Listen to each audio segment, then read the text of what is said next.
का स्वागत है हमारे चैनल सुपर परफेक्ट क्लासेस में। आज की वीडियो में हम हिंदी ए का सेट 3 का कंप्लीट सॉल्यूशन कराने वाले हैं। तो वीडियो को अंत तक जरूर देखना और जिसने भी लाइक से सब्सक्राइब नहीं किया है कर दीजिएगा। तो चलिए शुरू करते हैं। तो पहला पद्यांश दिया हुआ है, आपको पढ़ लीजिएगा, हम आंसर बताते हैं। तो पहला क्वेश्चन है कि संघर्ष रूपी विजय रथ पर चढ़ने के लिए क्या आवश्यक है। तो यहाँ पे साफ साफ लिखा है कि आप जागिए, उठिए, दृढ़ संकल्प और उत्साह एवं साहस के साथ संघर्ष रूपी विजय रथ पर चढ़िए। यहाँ पे आंसर भी लिख दिए हैं, पहला आंसर हो जाएगा ये, इसका आंसर हो जाएगा, आप देख लीजिएगा। दूसरा नंबर क्वेश्चन है कि समस्त ग्रंथों और अनुभवों का क्या निष्कर्ष है। तो समस्त ग्रंथों, अनुभव, महापुरुषों या अनुभवों का निष्कर्ष यह है कि संघर्ष से डरना अर्थात उससे विमुख होना अहितकार है, मानव धर्म के प्रतिकूल है और अपने विकास को अनावश्यक रूप से बाधित करना है। यहाँ पे भी साफ साफ लिखा हुआ है, आप देख सकते हैं पैसेज में कि संघर्ष से डरना अथवा उससे विमुख होना अहितकार है और मानव धर्म के प्रतिकूल है और अपने विकास को अनावश्यक रूप से बाधित करना है। आप यहाँ से लेकर यहाँ तक लिख सकते हैं। और तीसरा नंबर बात करें क्वेश्चन की, तो मानवीय शब्द का प्रत्यय अलग करें। तो प्रत्यय हो जाएगा ई, ई प्रत्यय हो जाएगा। मूल शब्द मानव प्लस ई, मूल शब्द मानव हो जाएगा और प्रत्यय ई हो जाएगा, क्योंकि मानव्य में दीर्घई लगा हुआ है, इसलिए दीर्घई और यो हो जाएगा प्रत्यय। जो लास्ट में लगा रहता है ना, में लगा हुआ रहता है वही प्रत्यय होता है, और जो पहले लगा हुआ रहता है उसको उपसर्ग कहते हैं। तो इसका प्रत्यय ई हो जाएगा। अब देख लीजिए, क नंबर विजय का विलोम शब्द लिखिए। तो विजय का पराजय आंसर हो जाएगा आपका। दूसरा नंबर या अथवा में दिया हुआ है काव्यांश। काव्यांश का क्वेश्चन आंसर देखते हैं। तो इसका आंसर हो जाएगा पहला का कि इतिहास किस बल का गवाह है। तो इतिहास इस बल का गवाह है कि हम ही सबसे पहले जागे हैं। तो दूसरा आंसर क्वेश्चन देखते हैं कि कवि विश्व के लोगों से क्या आह्वान कर रहे हैं और क्यों। तो इसका आंसर हो जाएगा, कवि विश्व के लोगों से कहते हैं कि एक बार भारत की विषय पर गीत गाओ। यहाँ पे गाओ हो जाएगा, गीत गाओ, क्योंकि कवि कहता है विश्व में ऐसा कौन जो हमसे नहीं हारा, हम भारतवासियों का प्रकाश सर्वत्र फैला है। इसका आंसर हो जाएगा। और तीसरा नंबर क्वेश्चन है कि भारतीय शब्द का प्रत्यय अलग करें। तो भारत प्लस ई हो जाएगा। तो मूल शब्द भारत हो जाएगा, मूल शब्द भारत हो जाएगा, प्रत्यय ई हो जाएगा। इसमें भी दीर्घई लगा हुआ है, इसलिए दीर्घई और यो इसका प्रत्यय हो जाएगा। 3 का ख देखते हैं कि शत्रु का पर्यायवाची शब्द लिखिए। तो शत्रु का पर्यायवाची शब्द हो जाएगा दुश्मन, रिपु, अमित्र। आप 3 लिख देंगे तो आपको फुल नंबर मिल जाएगा आपको। बात करें अगला क्वेश्चन की, 4 नंबर क्वेश्चन की निम्न में से प्रश्नों में से 4 प्रश्नों के उत्तर दीजिए। तो हम लोग सभी का प्रश्नों देखने वाले हैं उत्तर के साथ। तो क नंबर क्वेश्चन देखते हैं कि सर टॉमस हे के मैना पर दया भाव के क्या कारण थे। तो इसका चलिए आंसर देखते हैं। सर टॉमस के मन में एक छोटी सी बालिका के प्रति दया का भाव उत्पन्न हो गया, क्योंकि वह तो एक छोटी, ईमानदार और प्यारी बालिका थी। किसके बारे में बात कर रहे हैं? मैना के बारे में। इसके बाद सर टॉमस हे स्वभाव से कुछ दयालु थे, क्योंकि वे स्वयं एक पुत्री के पिता थे। सर टॉमस के नाना साहब घरेलू संबंध थे, क्योंकि वह नाना साहब के घर आते जाते रहते थे एवं उसके नाना साहब के घर के साथ पारिवारिक संबंध बनाते। पारिवारिक मतलब परिवार के साथ संबंध था। साथ ही मैना और उसकी पुत्री मैरी की अच्छी दोस्ती थी। मैरी कौन था? सर टॉमस हे की पुत्री थी। मैरी कौन था? सर टॉमस हे की पुत्री थी। और मैना और सर टॉमस हे की पुत्री मैरी की अच्छी दोस्ती, और वह मैना को भी मेरे मैरी के समान ही प्यार और स्नेह देती, उसकी बेटी के समान ही मैना को मानती थी। इन सब बातों को याद कर उसे मैना पर दया आ गई थी और उसने मैना को कहा था कि मैं तुम्हारी रक्षा की पूर्ण कोशिश करूँगा। तो दूसरा नंबर क्वेश्चन देखते हैं कि लेखिका महादेवी वर्मा के बचपन के समय लड़कियों के प्रति सीमा की सोच कैसी थी? मेरे बचपन के दिन पाठ के आधार पर स्पष्ट कीजिए। तो इसका आंसर हो जाएगा लेखिका महादेवी के बचपन अर्थात 20वीं शताब्दी के आसपास लड़कियों के प्रति समाज की सोच अच्छी नहीं थी, यानी कि समाज में सोच लड़कियों के प्रति अच्छा ना,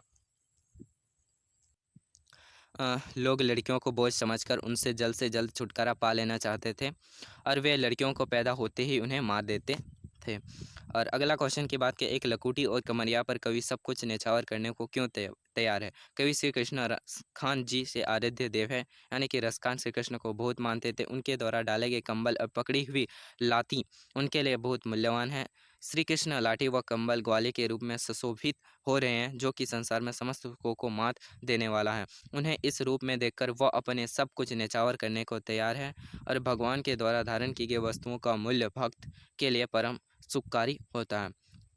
अगला क्वेश्चन की बात करते हैं, अधरात्रि में कोयल की चीख से कवि को क्यों अंदेशा है? अधरात्रि, इसका आंसर हो जाएगा अधरात्रि मतलब आधी रात में।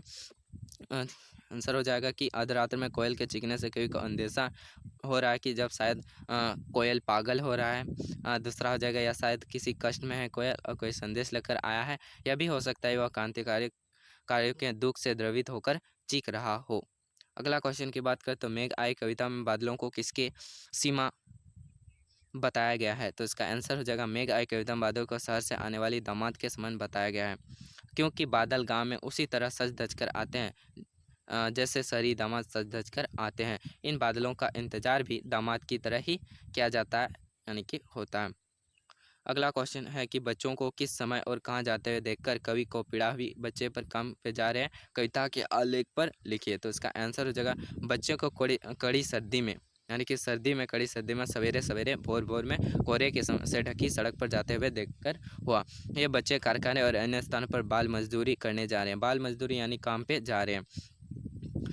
खेलने कूदने की उम्र में बच्चों को काम पर जाते देखकर कवि को पीड़ा हुई। अगला 5 नंबर प्रश्न है, दिया के निम्नलिखित प्रश्नों में से किन्हीं 2 प्रश्नों के उत्तर दीजिए। तो हम लोग सभी प्रश्नों को देखने वाले हैं। तो पहला है क नंबर क्वेश्चन, कि गोपाल प्रसाद ऐसा क्यों चाहते थे उनकी बहू ज़्यादा से ज़्यादा 10वीं पास हो, यानी कि मैट्रिक पास हो? तो इसका आंसर हो जाएगा गोपाल प्रसाद स्वयं उच्च शिक्षित व्यक्ति थे। आप व्यक्ति लिखेंगे या आदमी थे? वे वकालत के पेशे से जुड़े थे, यानी कि कोर्ट में काम क्या करते थे। उनका बेटा शंकर मेडिकल की पढ़ाई करती थी, यानी कि डॉक्टर की पढ़ाई कर रहा था। इसके बाद वे भी चाहते थे उनकी बहू ज़्यादा से ज़्यादा मैट्रिक पास हो, और उनकी ऐसे चाहते कि चाहने के पीछे, यहाँ चाहते नहीं हो, चाहने के पीछे यह सोच रही होंगी कि उच्च शिक्षा प्राप्त लड़कियां अधिक जागरूक, अधिक समझदार बोल सकते हैं, इससे वे अपने अधिकार के प्रति सजग होती है। उनमें सोचने समझने निर्णय लेने की क्षमता बढ़ जाती है। ऐसी लड़कियों को बहू बनाने में उन पर अत्याचार नहीं किया जा सकता, उन्हें डरवाया नहीं जा सकता और अपने ऊपर अत्याचार पर मुंह बंद नहीं कर सकती। और अगला क्वेश्चन ख नंबर की बात करते हैं, अपनी बेटी का रिश्ता तय करने के लिए राम स्वरूप उमा से जिस प्रकार व्यवहार की अपेक्षा कर रहे हैं वह उचित क्यों नहीं है? इसका आंसर हो जाएगा अपनी बेटी का रिश्ता तय करने के लिए राम स्वरूप उमा से जिस प्रकार के व्यवहार की अपेक्षा कर रहे हैं वह सरासर गलत है। उसके जो व्यवहार अपेक्षा जो व्यवहार कर रहे थे वह बिल्कुल गलत था।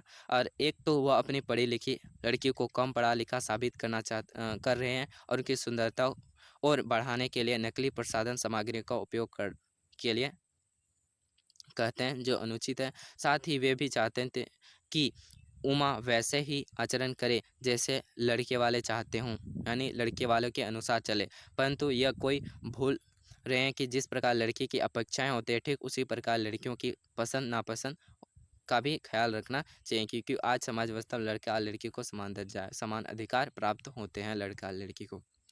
अगला नंबर बात करें तो भूख तो अपने में एक साख होती है, ऐसा किसने कब और क्यों कहा? इसका आंसर हो जाए भूख तो अपने में एक साग होते हैं, इसका आशय यह है कि भूख लगी हो और सामने रोटियां हो तो व्यक्ति साग होने ना होने का परवाह नहीं करता बल्कि खाना शुरू कर देता है, यानी भूख में सब कुछ खा लेते हैं। सब कुछ नहीं, फिर भी जो भी दिखता है खाने का मन जरूर होता है।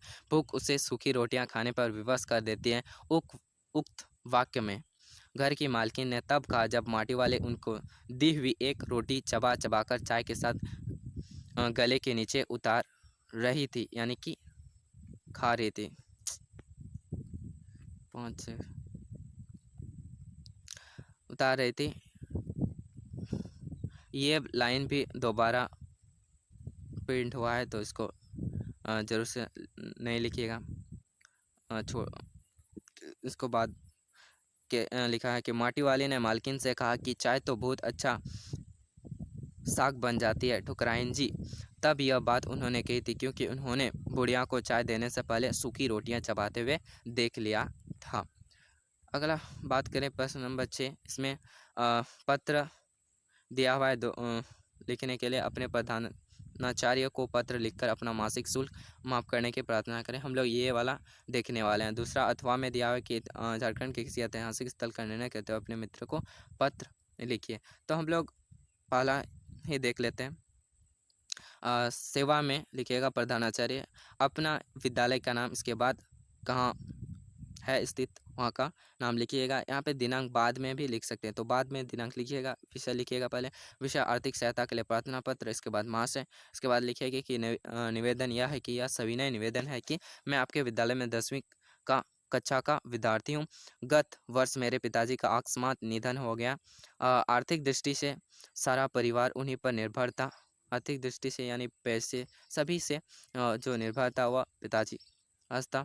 उनके देहांत से हमारी आर्थिक स्थिति बड़ी दयनीय हो गई। मेरे माताजी दूसरे के घरों में छोटे मोटे काम जैसे तैसे अपना और भाई बहनों का पेट पालते हैं। ऐसी स्थिति में मेरे लिए अपनी पढ़ाई का खर्चा चलाना असंभव है। मान्यवर, मेरी तीव्र इच्छा है कि मैं अपनी पढ़ाई का क्रम बनाए रखकर एमए की परीक्षा पास करूं। मैं 9वीं तक सभी श्रेणियों में सदैव अच्छे अंकों से उत्तीर्ण होता रहा हूं। मैंने अनेक बार भाषण तथा वाद विवाद प्रतियोगिता में पुरस्कार जीते हैं। तो मेरी आपसे प्रार्थना है कि मुझे विद्यालय की ओर से आर्थिक सहायता दिलवाने की कृपा करें, जिससे मेरी पढ़ाई का खर्च खर्च चल सके और मैं आप सदैव आपका आभारी बना रहूँगा। इसके बाद लिखिएगा आपका आज्ञाकारी छात्र नाम लिखिएगा। इसके बाद कक्षा, रोल नंबर और दिनांक लिखिएगा। 7 नंबर की बात करें तो निबंध लेखन है। निबंध यहाँ पे 3 है। हमारा राज्य झारखंड, मेरे जीवन का लक्ष्य और प्रगति पर्वसर हुई। तो हमारा राज्य झारखंड के बारे में बता देते हैं, ये बहुत ही इंपॉर्टेंट है, ये भी जानना भी ज़रूरत है। तो चलिए परिचय। हमारा नया राज्य झारखंड है। झारखंड राज्य का गठन सब लोग जानते हैं 15 नवंबर 2000 ईस्वी को हुआ था। बिहार के दक्षिण भाग को अलग करके झारखंड राज्य बनाया गया है। झारखंड का अर्थ होता है झाड़ झंकड़ों और खनिज संपदाओं का क्षेत्र। जहाँ झाड़ झंकड़ और खनिज फैला हो उसे झारखंड कहते हैं। झारखंड राज्य के अधिकांश क्षेत्र झाड़ झंकड़ और खनिज फैले हैं। झारखंड भारत का कितना 28वां राज्य है। सीमा की बात करते हैं, झारखंड राज्य के उत्तर में बिहार, इसके दक्षिण में उड़ीसा राज्य है, इसके पूर्व में पश्चिम बंगाल है और इसके पश्चिम में क्या है, छत्तीसगढ़ उत्तर प्रदेश राज्य है। इसकी लंबाई पूरब से पश्चिम की ओर 463 किलोमीटर और चौड़ाई की बात करें उत्तर से दक्षिण की तो 380 किलोमीटर है। निवासी निवासी में हो जाएगा। झारखंड राज्य की राजधानी रांची है। रांची एक बहुत बड़ा शहर है। झारखंड राज्य में रांची, जमशेदपुर, दुमका, बोकारो, धनबाद आदि बड़े शहर है। झारखंड आदिवासियों का क्षेत्र है। यहाँ उरांव, संताल, मुंडा आदि आदिवासी जातियाँ रहती हैं। यहाँ संताली, मुंडारी, हो, बंगला और आदि ये सब भाषाएं बोला जाता है। झारखंड में साधन की बात करें तो झारखंड राज्य की ज़मीन पठारी और पथरीली है। यह एक पुराना पठार है। यहाँ पर खेती के लायक ज़मीन बहुत कम है और यहाँ धान और गेहूँ की खेती होती है। धान जो है यहाँ की प्रमुख फसल है और खनिजों का भंडार है झारखंड। भारत में सबसे अधिक खनिज पाया जाता है। कोयला, लोहा, मैंगनीज, बॉक्साइट, अभ्रक, काइनाइट, यूरेनियम, तांबा यहाँ की प्रमुख क्या है, खनिज हैं। और यहाँ लोहे के बड़े बड़े उद्योग हैं, जहाँ जैसे जमशेदपुर में लोहे का सबसे बड़ा कारखाना है। झारखंड बहुत से धर्मशाला भी है, जैसे देवघर, बासुकीनाथ, आजमधाम, चुटिया का मंदिर, बढ़िया का वैष्णो मंदिर, राजरप्पा का छिन्नमस्तिका मंदिर, रामरेखा धाम, सिमडेगा आदि प्रमुख धर्मस्थान है। हुंड्रू और दसम के जलप्रपात देखने योग्य हैं। और इसके अलावा नेतरहाट और हटिया, जमशेदपुर आदि दर्शनीय स्थान। तो कैसा लगा ये वीडियो कमेंट में ज़रूर बताइए। ये जो संवाद है या अलग से प्रॉपर वीडियो आप लोग के लिए आने वाला है, उसमें हम आप लोग को बता देंगे। तो चैनल को जो से सब्सक्राइब कर लेना। तो कैसा लगा ये वीडियो कमेंट में ज़रूर से बताइएगा और मिलते हैं अगले वीडियो में। जय हिंद, तब तक के लिए बाय बाय।